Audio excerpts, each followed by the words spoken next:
I got people want info, and I'm providing it to them as the best way I can. So I wouldn't be doing my job if I'm not asking you these questions. You can pass, you can do whatever you want, and I respect it 1,000%. I think everybody could agree when we say that you and Louis the singer were a great duo, and I'm not asking you to get into details or nothing like that. But how does a relationship like that just end like that?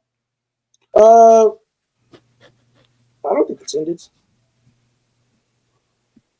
Okay, a hiccup. Y'all are brothers, right? Huh? A hiccup. I don't think it's ended. I don't think it's ended at all. You don't think it's ended at all? Not at all. So what did we see on social media? Uh, Listen, man. I think this is kind of where, like, for me, can I be honest? Yes. I don't think it's any of your business or any of anybody's business, to be honest. Say it again. I'm sorry. I don't think it's any of your business or anybody's business for that matter. And I think that whole situation needs to stay offline. So, out of respect to the situation, I'm gonna keep it offline. Doing your platform, you've been asking me for a while to do your interview, and I did your interview, and I agreed to do the interview. But one thing I want to touch on, man, is it's so important that when you decide to go into the space of being a podcaster and doing interviews, and you decided, hey, you know what, like I want to be a platform, right? I want to be a voice. Yeah. It comes with the responsibility. It's already hard enough for Mexican Americans to get their foot in the door as musicians and in this music industry and to get taken serious, especially on the American side. So I say that to say that my challenge to you and to anybody, right? Because you mentioned my podcast, you mentioned that I've had big guests and I've had success with my podcast. I've always done it with integrity in the sense of like I've never really tried to like grab headlines or sensationalize stuff because to be honest with you, I don't need to. And I don't think you or anybody needs that. Like, don't be the soap opera messy platform because at the end of the day, there's already enough division within the Mexican American community. Don't perpetuate it. You know what I'm saying? So that's just my advice to you off the record, but or on the record, better yet. But nah, man, listen, I mean, I do have a great relationship with everybody I work with, and I do that because Let me respond to that.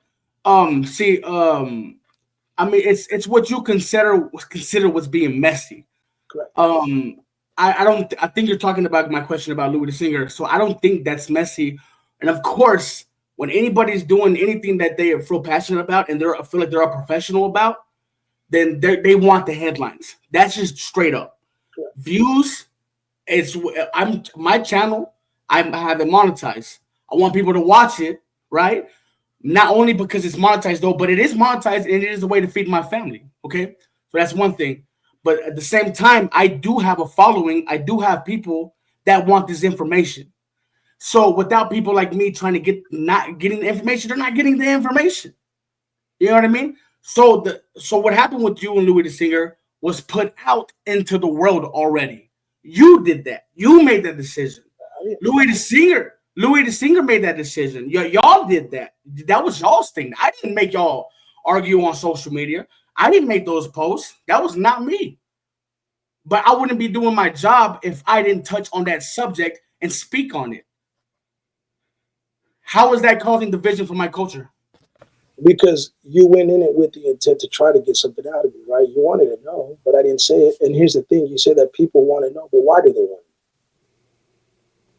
Because Louis the Singer is a big name.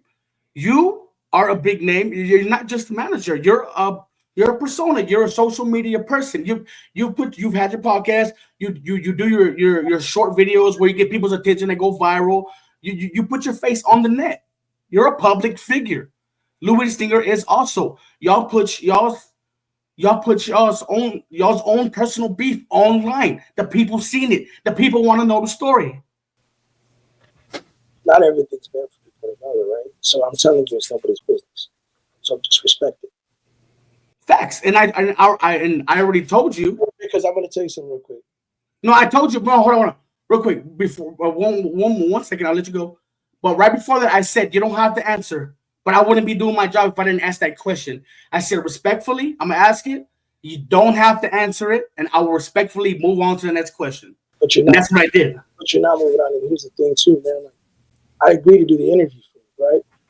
So we're like almost an hour in. I don't want to feel like the interview was only being done for that reason. Say it again. I'm sorry, I can't hear you. We've been on this fucking interview for about an hour, and I don't want to feel like the only reason you did the interview was for that question. You understand what I'm saying? Because you're using words like beef. You're using what there is none of that. Like, bro, you have to understand. I have an 18-year relationship with somebody. When I have an 18-year relationship with anybody, that word doesn't exist to me. And if you have to hear it, I always got love for him. I still do. So why would I share that with anybody? That's nobody's business. And Facts. No, I agree with you. we'll take care of it. Between me and him, it's the only people that matter. Nobody else, bro. Simple. Yeah. And that's awesome. And I hope y'all do figure it out because y'all are the dynamic duo, and y'all are a good representation for the culture for Chicanos. And I hope y'all do figure it out.